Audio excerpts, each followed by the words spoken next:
তো জয় শ্রীরাম দোস্ত, তো তোমরা তো সবাই জেনে গেছো যে 11 তারিখে আমাদের দেশের প্রধানমন্ত্রী নরেন্দ্র মোদী আমাদের মুর্শিদাবাদ, রঘুনাথগঞ্জ বা জঙ্গিপুরে আসতে চলেছে।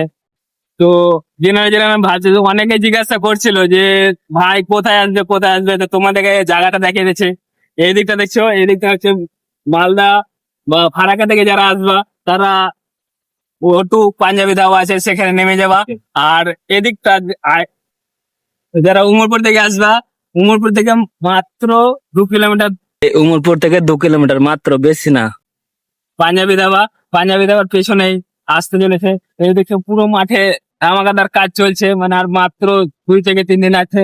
তো সবাই চলে আসবে 11 তারিখে, সবাইকে আসার জন্য আমন্ত্রণ জানানো। কারণ আমাদের বুঝতে পারছে দেশের প্রধানমন্ত্রী এবারে একটা চান্স দিয়েছে, এবার যদি না পারো তো কিচ্ছু হবে না। রাম রাম, জয় শ্রীরাম।